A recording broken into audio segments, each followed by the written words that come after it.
hustle. It's not you that defines like your business, but it's like your people that define you. It's not what's around this area. You have to go find out what you want to do with your life. So there's a difference in like somebody like hating on you and then like coaching you. Right, but yeah, big difference.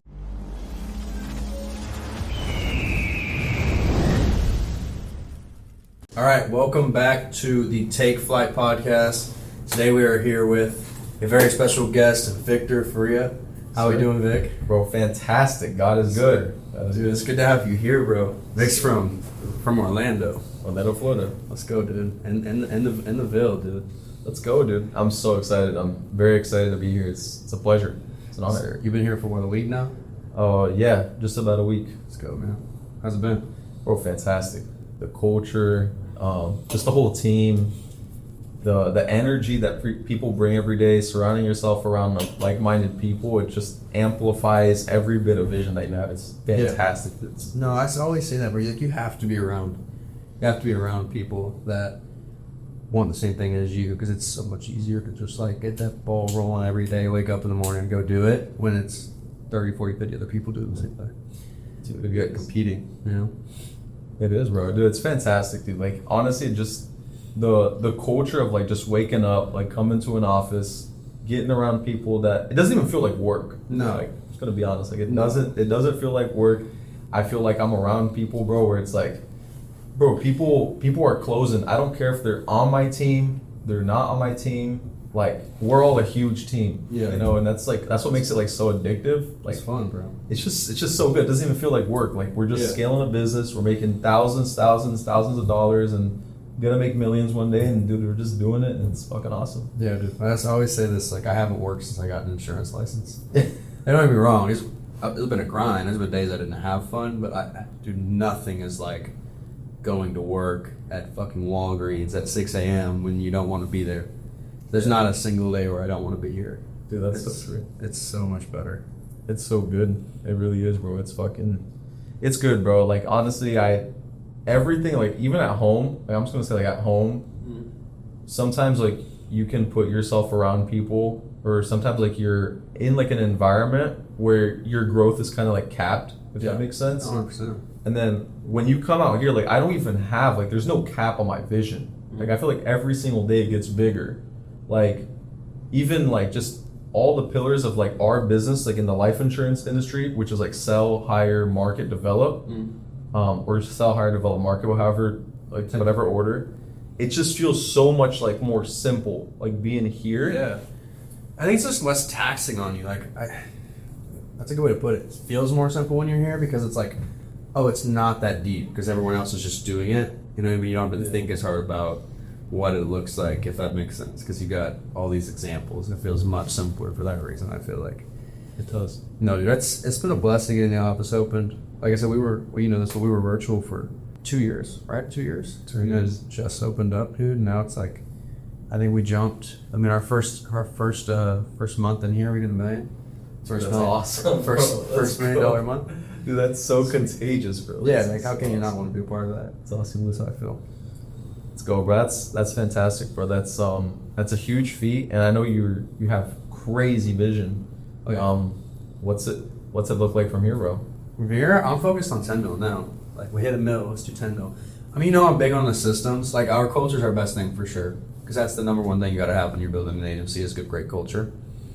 And from there, I'm a big systems guy, because, like, you saw me, I get fired up, dude. I'm like, saw that me in the group chat the other day. I'm like, business is war, right? Business is war, dude. Because it is war. So I'm like, all right, what else can I leverage and can I weaponize? That's how I think about it. Because I'm like, all right, I got all these other agents at other agencies that are eyes on us.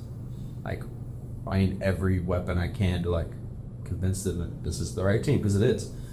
So for me, it's like, we have the best lead system out. We have the high recruiting system. We have the agent development system, if you want to call it that. Working on an in-house marketing team. So videographers, editors, brand developers, basically. Like, teach you, like, hey, what's your brand? What does that look like? How do you post it for that brand? And then, we're gonna package that up and get that rolling out to the team soon, which I'm excited about. That'll be huge. People don't realize that yet, but that'll be huge. and then we're working on a recruiting system too. So those are my main focuses going over the next 2-3 months. But once those roll out, like people think what we're doing is crazy already, but dude, like we're just doing it on the sales side right now. The sales, and then once we have agents in, they have good systems. We don't have it on the recruiting side yet. Like we only recruit so much because people see what we're doing and it's so impressive. Mm-hmm. But once we have the recruiting systems to match the sales side of things, nobody's ever seen what we're gonna do. It's gonna be crazy. It's something you have to be a part of. I can say that. It's crazy, and I'm gonna say something too, bro. Like, I mean, there's no culture like ours. No, I've never seen, like, I've seen at different agencies, like people, just having like being very envious of like other people, and people having like a huge ego. And I can see like how much that really hurts, like even their income, but it's like them as like a leader, bro. It's like, it just hurts so much. Like if they just set aside the ego and they just like embrace all of their people and they truly wanted and allowed them to grow, bro, their business would 10x, 15x, and that's what I'm saying. I didn't realize that. Isn't that crazy? It's so great. You can't be egotistical as a leader. You can't. Or as even a producer, dude, because you're always gonna fall out. It's crazy. It's crazy, man. People don't realize that. Like to me, that's just common sense. Like, oh yeah, if you have an ego, nobody's gonna like you. You're gonna be able to retain agents. But I don't think people are able to get past that point, dude. People got to protect that ego for whatever reason. Yeah. For some people, it's worth. Like they probably know it deep down, but there's some people it's worth not growing a big business to not fix those things about themselves. I don't know. For me, it's not worth it. Yeah, dude. Same way. Yeah, that's good, bro. I mean, clearly, bro, like you've always like sought advice from other people too, and well, I mean, there's a time when I did have an ego too in the business, but then it's like you realize it, right? Because somebody calls it out, and there's people that call me out now. There's people that are like, "Dude, you have a huge ego," and there's a difference. Like, there's times when people called me out, and it made me stop and think, and I'm like, "Do I have an ego? Oh, I do. Let me fix this because I don't want to have an ego." And then there's times now where it's like, "Oh, you have an ego." It's like, nah. We're just really, really loudly fucking you up, bro. There's a difference. There's a difference. I'm aware of that, but I'm humble about it. So there's a difference. Like there's a difference between like somebody like hating on you and then like coaching you. Right. But yeah, big difference. Yeah, constructive criticism is great, right? From like, I'll take it, I'll dish it out, but just hating on people is just jealousy, dude. Dude, it's so dumb. I could never understand it, dude. Like, that's what I'm saying, bro. Like Uprise, like our culture that we have here in terms of like just the people, bro. Like every single day, like I'll sit with like some of my squads, some of other people's squads, and it's like, dude, everybody just really wants to grow. Yeah. And it's like I can talk about building to somebody, and they're like, bro, that's sick. Like let's do it. Like let's all do it. Yeah. Like instead of like, oh shoot, I'm gonna grow more than you. Yeah. Or I'm gonna grow more than you. Instead of it being like super like tense and like there's a lot of like pressure. Right. Like that's completely like that doesn't exist here at Uprise, bro. Like that's why it's so contagious, bro. Like I'm here and it's like energy's up. Like it's super contagious to be a part of something like this. Yeah.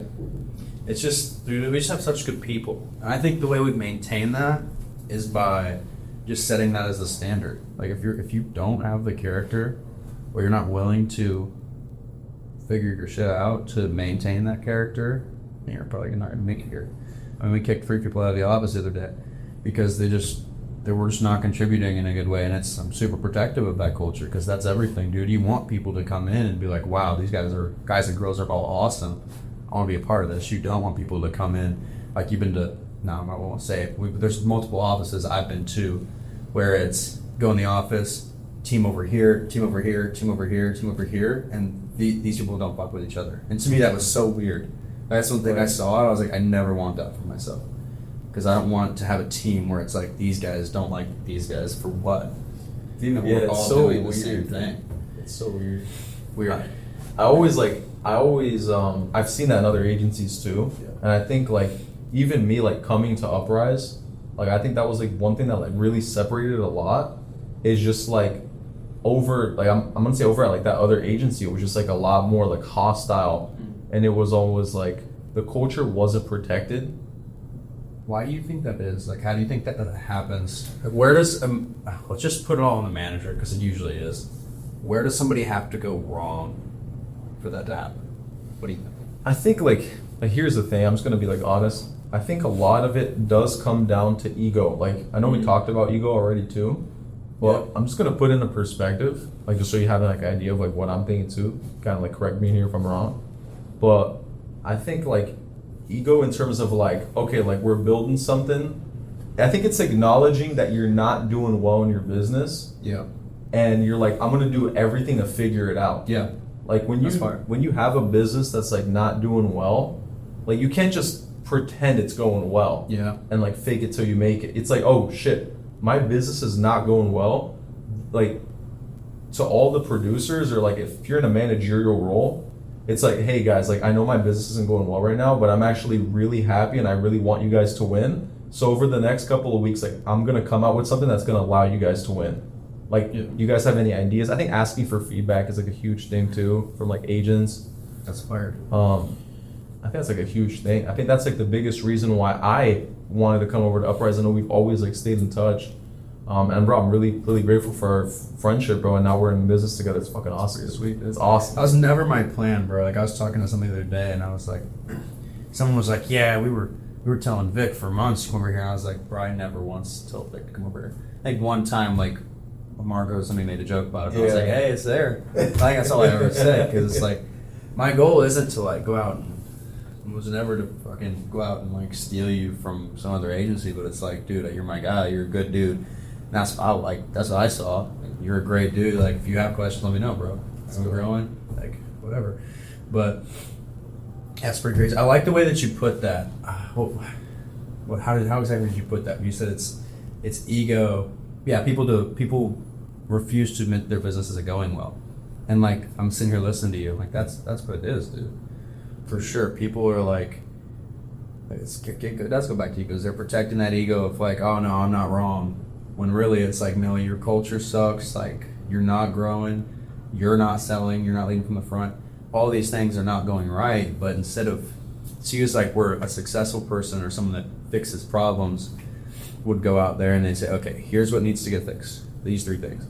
Okay, so first thing, me selling, that's easy. I'm a manager, I'm making overrides, I don't need to be selling to get paid by leads. I'm gonna go spend some money on leads. I'm gonna fix the culture, I'm gonna go do a team event, I'm gonna do competitions, like I'm gonna do these things to get my team on the same page. And I'm gonna make sure I'm leading from the front so that I'm the glue that can, hold everybody together. And then we just fix those things. But I think somebody who either they don't have the awareness to even realize that that's going wrong, or they refuse to admit it. And I think that's really huge. So you want to, you definitely, as a manager, you want to make sure you're always looking at these things. Like if you see you have a team here and a team here, and that these guys don't talk, like you're doing something wrong. That's true. You're not going to build a machine that runs itself with a bunch of individual teams. Like, dude, we're at $1 million a month, we're probably a huge team. Of course, we're going to grow super fast going forward, but if we were all just 10 different 100,000 teams, we wouldn't grow very fast. Where they say like the cogs all have to be in the same machine. Like if the cogs are in separate machines, like bro, it doesn't really do anything. It's not going anymore. I think a lot, bro. That's like super important, because I think like what it comes down to, like as a manager, and you're like really trying to like build. And I've taken a lot of your advice too, even in terms of like building, like thinking like as a builder, like instead of a producer. It's like really just worry about like all of your people. It's like it's not you that defines like your business, but it's like your people that define you. Yeah. So I think it's like a lot of the things. It's like, hey, just checking up on somebody. Hey, bro, like I think you need to be doing this in the business better. But it's not even that. It's like, hey, bro, like how's your family doing? Yeah. Or like what's going on with like your personal life? And it's like, is there anything I could do, or like you feel that like I'm doing as a manager right now that's like holding you back, or is there anything that I'm doing right now that's like improving your sales? Like kind of like give me criticism, because bro, I want to see you grow. Yeah. And I want to see you build like $1 million business, not only because it's going to benefit me, but dude, you just helped change your life. Yeah. 100%, dude. I think that's where a lot of people go wrong, is they don't have that aspect of it, that relationship aspect. It's just everything's so transactional. And you can feel that when things are super transactional. That's why, like, bro, even like our friendship, like I feel like it was always like, you always like told me like, yo, Vic, if you have any question, like please ask me, bro, like I'm here to help. But I know you did that like because you were being like genuine. Yeah. And like there was no like motive. Like you never once came up to me and be like, bro, I want you on my team, and like I need you on my team. you were always just like, bro, if you have any questions, like, dude, I'm here to help. And like, it was always like that. Yeah. And I think that's super genuine. And that's like always something that I really wanted to be a part of. And like compete all together. You know what I'm saying? Like, I don't like to compete separate. Yeah. I like to compete like together, like bring in people. Like, bro, even me coming out here to Nashville, I've been in the office for a week. Dude, the first day I got here was a Saturday at like 5 o'clock. And I already knew, like, dude, I have to be here. Like, this is the spot to be at. Like, there were a couple of dudes in the office, and I was just like, bro, when it comes to Monday, like, I got here on Monday again, and I was like, bro, everybody here, like, the energy's so high. Like, it sounds like redundant, but dude, it's just so good to like surround yourself around those kind of people, bro. Dude, it's great, man. Like I said, I love being here. Yeah, that's awesome. It's fantastic. Well, shoot, dude, so yeah, like we were just talking about, we didn't start the business together. So talk, I mean, kind of backtracking here, but talk a little bit about, like, did you grow up in Orlando? I don't think I've ever asked you that. Yeah, I did. I was actually born and raised. I was born in a city called Celebration, Okay. which is Central Florida. Okay. But I was pretty much raised in Orlando. I guess there's like other sub cities that like I was raised in, I guess. Grew up in a spot for pretty much like the first like 15 years of my life. I'm 24 now. Ended up moving, obviously like with my parents and stuff like that too. Ended up moving just pretty much all around Orlando, bro, like my whole life. So it's is it looking like that Nashville next?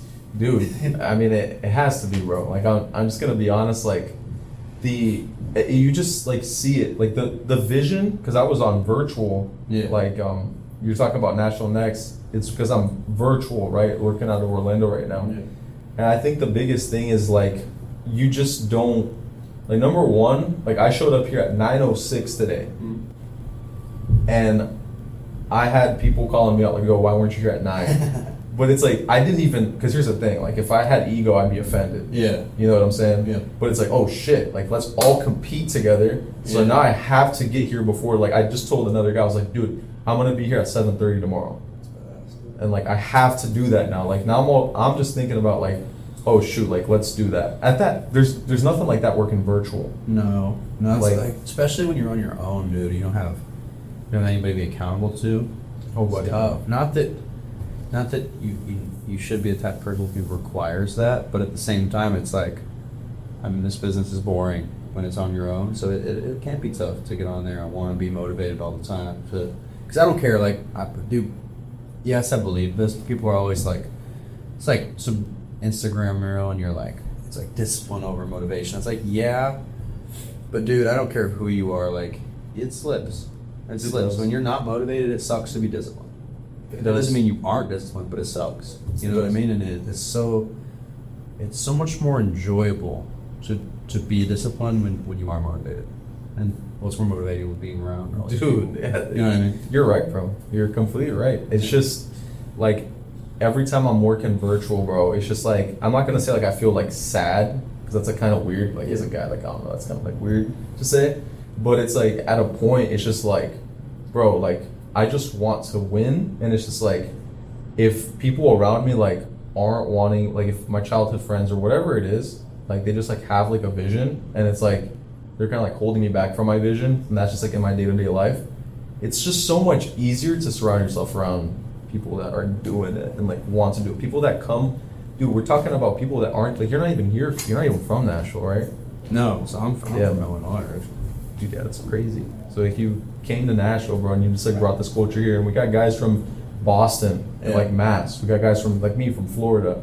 So all my guys are from Florida too, and we're all thinking about coming to Nashville. Like, just because the culture is so good here, we're literally thinking, bro, I grew up in Florida my whole life, and I'm 24, bro. There's a lot of hard-headed 24-year-olds, but I really want to come out here. Yeah, it's crazy. I was talking to somebody, so we are bringing people from Nashville in now, but I was talking to one of them the other day.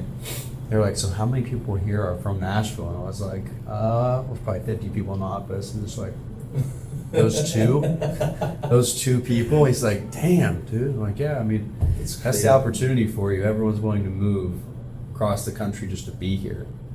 That speaks on its own. He's like, that's impressive, man. I'm like, it is. But No, it just shows you what we built. It's worth moving for sure. Dude, yeah, it's awesome, bro. It's all authentic, bro. It's like Yeah. there's nothing like no like numbers like being fabricated. Like, bro, you've been here for. I met you actually, I want to say a year and a half ago at this point. What was your team doing back then, bro? Shoot, when we met, that was the December of 25 or 24. I think it was like January of 25, December of 24, something like that. Okay, I was doing about 80 grand a month. 80 grand a month. Yeah, I think that December we did 75, and then the January we did 85, and then the next month, or no, it wasn't even the next month. So basically, it took me all the way to March to do my first agency numbers, and then I officially hit an agency in June. But that December we did like 75. 75. Dude, that's crazy. And you hit $1 million in 2 years, bro. Yeah. That's awesome, bro. Like, what do you, like, kind of run me through that, bro? Like, that whole, like, process, that whole journey. Like, obviously you had hardships, because business, there's a lot of hardships, but shoot, bro, $1 million a month in 2 years is awesome, bro. Yeah, dude. I mean, shoot. I'm shortening this up. I don't run you through the whole journey. I can't be. So I started. What was it? March. I think it was March of 2024. Sold my first policy. Yeah, that's right. March. Very end of March. Sold my first policy like March 26th. For like $3,000 that month, and then April issued 16K. It's good. And from there, I was like, I see it now. April, I went to my first lock-in in Miami. Okay. That was huge for me because I was like, I saw everybody, and I saw the place we were staying was badass. And I was like, this is a life that I could really like to live. I'd never done that before, bro. I lived Pocahontas, Illinois. Just to go back a little more, Pocahontas, Illinois is where I'm from. It's a town of like 600 people. That's insane. It's crazy. And like, dude, I just remember growing up and just being shit on. Like, I always had really big ideas. Everybody was always just like, because where I'm from, that shit just doesn't happen, dude. So everyone's just shitting on that the whole time, and going out and again going to Miami for this event, seeing that there's other people that think like that, and that it could be possible for me I was like, whoa, that is a life-changing moment, because like, wow, like it's like this could happen. And so that brought me in entirely. From there, I was all in on building, bro. I just went home, locked in, started selling 20-30 grand a month, building my team, instantly building my team. It just took off from there. Nothing's changed. My mindset has always been, I'll invest every dollar I have, like just let me grow this thing. And I did that for a year, and then I started to get to the point where I couldn't spend all the money I was making, and now That's crazy. yeah, that's how I looked at it. Here we are. That's insane, man. That's so crazy, because, dude, like, shoot, I imagine, like, even before this opportunity, like, you probably didn't have much money at all. Did you come from, like, a rich... My mom actually does really well. She did really, really well for a while, like probably 2020, 2021, 22. So my mom is like just like me, with like mindset and just thinking she can get shit done. She has a permanent makeup academy, or she started doing, it's literally like tattooing makeup on people's faces, and they pay really well for it. And then she started an academy for that, and that academy did awesome. So my mom is a super big, I guess, role model, and just what I've done, because I've seen her do it, and she's in Pocahontas, so she's doing that at a physical location in a town of 600 people, making a killing off that. It's really impressive. It's awesome, bro. But yeah, so yeah, my parents do well. My dad also has a really good job. They do well. Where were we going with that question? You're asking me, do my parents do well, and then what was next? I'm sorry. No, okay, so I was, like, did you come from a wealthy background? And then... Shit. That's funny. Yeah, no, my parents did well. Man, what was the second part of that? Yeah. Dude, shit, I'm trying to think. Did you come... I guess, like, I think the goal of it was, like, did you come from a wealthy background? And if so, or, like, you didn't, kind of, like, what influenced you to, like, do what you're doing now? Like, I guess what was, like, that turning point for you where it's like crap, dude, like, I really want to build this thing? Or... Yeah, okay. Yeah, so to answer that, yeah, I'm not wealthy, but maybe, I don't know, my parents did really well. I don't know exactly how well, but they did really well. And for me, it was always, I just remember growing up, like I said, dude, just wanting more. Like we had, early on in my life, like till 12, 13, they didn't do well. Right. But from there, like my mom opened that business, my dad started making a little more money at his job. Like they both did well, and even then, like even though I had like a lot of kids, if they do grow up in an environment like that, I noticed they get super lazy as an adult. But that really wasn't a thing for me. Like I was always lazy as a kid. Like I was really lazy because I really did just have whatever I wanted. And there was a point in my life when because I used to be super insecure, super anxious about everything, just not really happy. There was a point in my life where I turned like 16, 17, around that time. It's crazy. Where I was like, all right, I want to change. Like I remember thinking that. Literally, I'm so goofy, but I remember, like again, I was really lazy. I remember doing dishes, and I was like, this is so hard.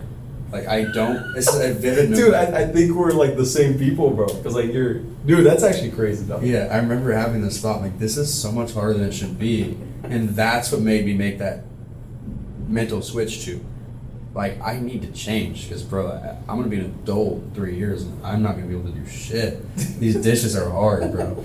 And so I did the damn dishes, finished that, and then from there it was like, go. And so I was pursuing that bodybuilding career. That's around the time that I found that. Went all in on that, man. Like, love bodybuilding. I'm super passionate about bodybuilding and all that still. But that helped me because it was, again, something I was passionate about. Dude, sat and did that for 2.5 years, roughly. That was great, but that was everything, dude. Like, strict diet, strict training, and that helped me figure out, like, that helped me build confidence in myself because everyone, I remember when people were like, what are you going to do, Wes? Like, now you're out of high school, or, because I graduated at 16 because I went online school. People were like, what are you going to do? I was like, yeah, I'm going to be a pro bodybuilder. People were like, yeah, okay. Whatever. Sick. Whatever. But I was so confident in it, bro. I'm so sad. I was so confident. I didn't give a shit who asked, bro. And everyone said, no, hey, you know what? I didn't turn out to be a pro bodybuilder, but I still think I could have, dude. That's how I am. I just chose this instead. But yeah, that helped instill that in me, where it's like, I remember that specific moment and finding that avenue. And I started to run a business off of bodybuilding, which was coaching. I was for being 18, I was doing good at the coaching thing. I was making $3-4 a month, which isn't great, but dude, to have a business online and do that as an 18-year-old, it's actually fire. Like, yeah, it was fun. That was actually some of the funnest times I've ever had. It was just like running my own business, making a little bit of money, bodybuilding. But the thing about bodybuilding is it's so damn expensive that I was 18 making $3-4 a month, and I was paying like barely anything in rent because me and my roommate split. Still, I couldn't save shit. To be honest, I was dead broke when I got with business. And then it was my roommate who was doing this, and I just saw him doing it, and I was like, dude, I'm working Walgreens right now. I'm making like no money. I'm running this coaching business, making altogether $5,000 a month maybe. You just made that in like 3 days. I'm gonna do what you're doing. And it was funny because we made a joke about it like 2 weeks prior. I was like, I would be horrible with life insurance. Like, too antisocial, too anxious. I could never talk to people and be good at that. And now look at us now. So it's crazy. I don't know, something about it, dude. That's just like, I knew right away though. Like when I started, once I made that decision, I knew I was gonna make it work. I don't know how I knew. I don't even know why I made that decision, but dude, I'm glad that I did.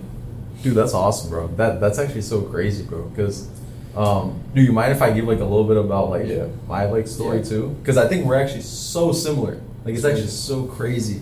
Because obviously at different times, because you're 21, right? Mm-hmm. Okay, I'm 24. Mm-hmm. But I'm gonna say this. So when I was growing up, like my parents grew up pretty wealthy too. Like thank God. Like that's like the biggest thing. Like we always attribute all of our praise to God for that. But I remember, bro, like growing up, I always had it super easy. Yeah. Super easy. Like crazy. I was so lazy.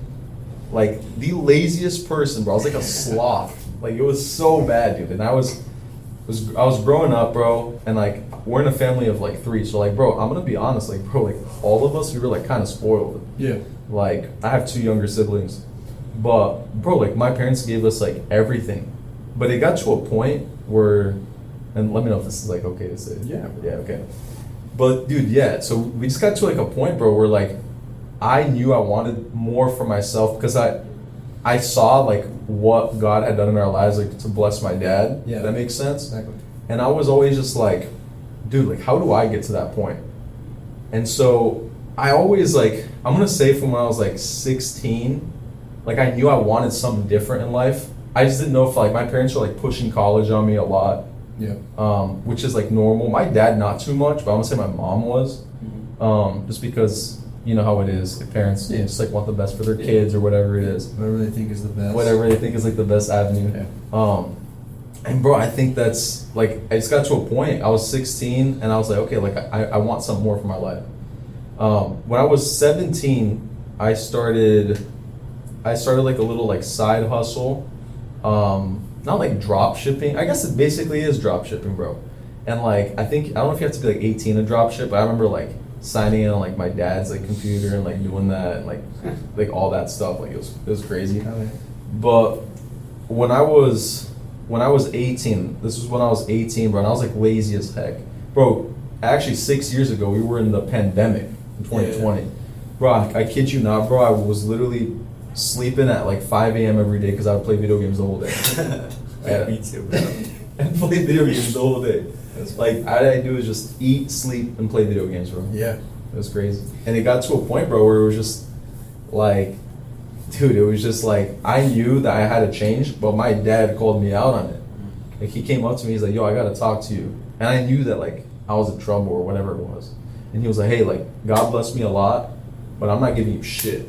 And he said that to me, and I remember at the time, I was like, dude, shit, I gotta work. Like, I gotta work now. But it was the best thing that he ever told me to do. 100%. Because he made me realize, like, hey, like, he's not gonna give me anything anymore. Yep. Like, I'm 18 now.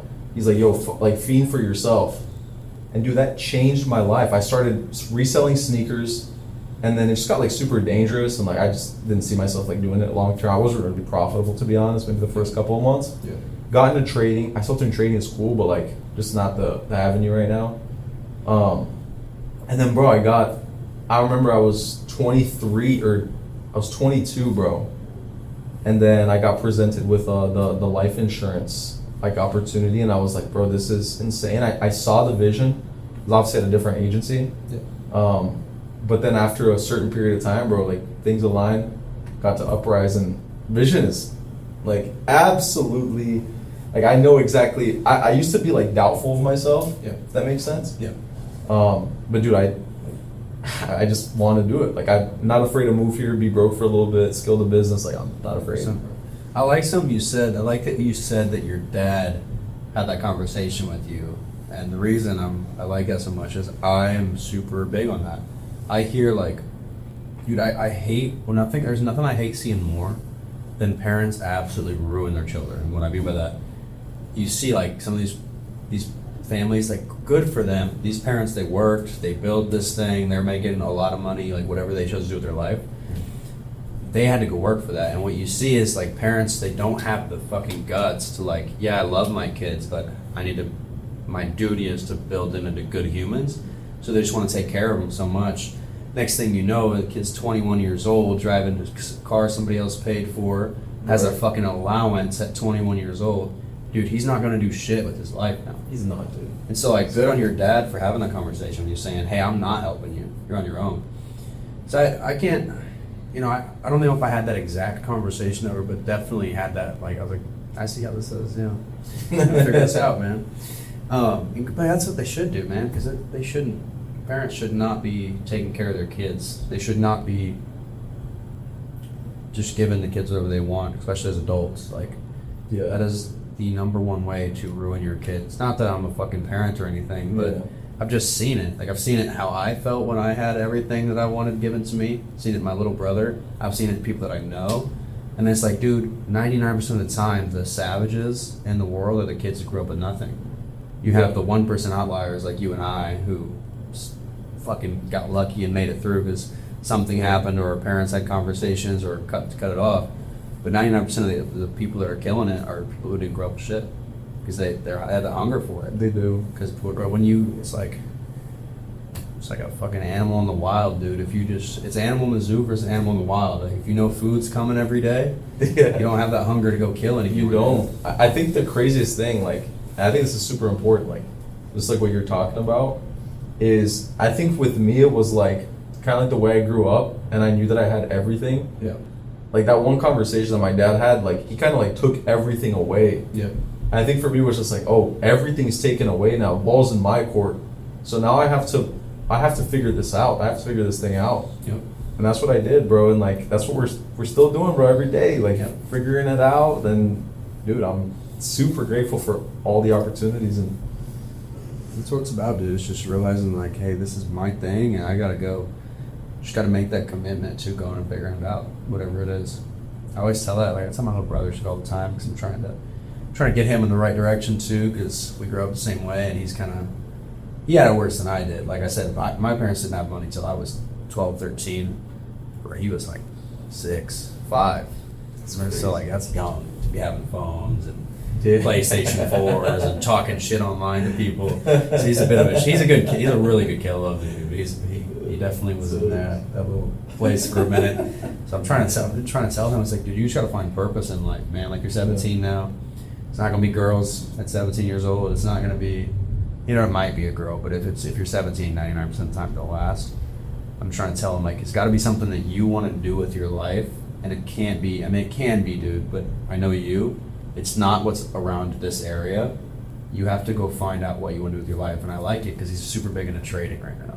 that's awesome. Which is like I don't believe in trading until you have money to trade with. That's my opinion on it. But I think it's cool that he's trying to make money. Like that's cool. I think he got like $1,000 account or something. Made like $200 last week. That's just cool. I like sick, it's yeah. sick that he's trying it, and then He's figuring it out, bro. He's gonna be an animal. oh he is. He's moving here in a week.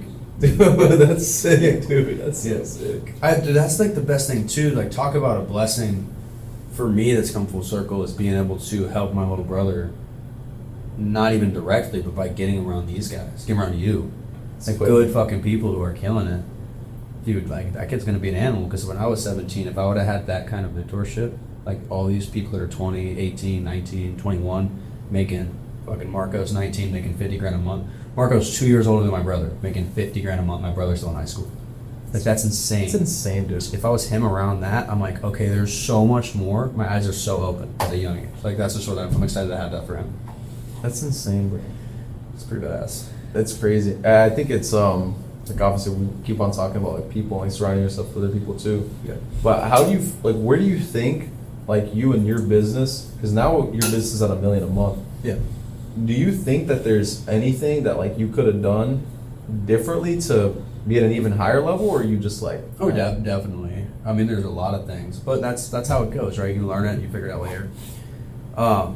There's tons of stuff I would do different if I go back. Now, that doesn't mean that I would go back and change it, because who knows if I'd have done this shit differently, how to win. But I can definitely tell you if I was to do it all again, but just on the business side, like Hawk, we'd definitely be into higher intent leads quicker. We I don't want to say we'd been in an office, but we'd have either built our own with what we had sooner, or figured that out in some way. Definitely would have marketed my business earlier on, would have showed people how to do it. Those would be some of the biggest things. And then there's certain people that I just wouldn't have Brought in led business. around. I probably would have still brought them in, but I wouldn't have let them around as long, just because it's toxic to the culture. And that was one thing I had to learn, was how to be hard on people and how to tell people to go home. That was one problem I had early on. Yeah. Okay. Well, what do you say is like the one thing where it's like you see somebody like doing, and you're like, dude, I want to coach this guy. What do you think is like the biggest thing? Like, I want to coach this guy because I think he'll be successful. Yeah. Ooh, honestly, dude, like just putting in more work. I mean, I could answer it in so many different ways. If I had to say one thing, it's just they just hustle. They just hustle, like, and I mean that could be just asking a bunch of questions in the trainings. It could be asking a bunch of questions late at night. It could be just being in the office with other people, making more calls than people. But usually, like when someone comes right in the business right away, they actually do get results. Like do Corbin, for example. Corbin's not my direct at all. Corbin's like 4, 5, 6 legs below me, but I see him. I'm noticing it because it's like, dude, you're like a week in, you're selling your 5K on the 4K on the day off these standard leads, which are like $7 piece leads.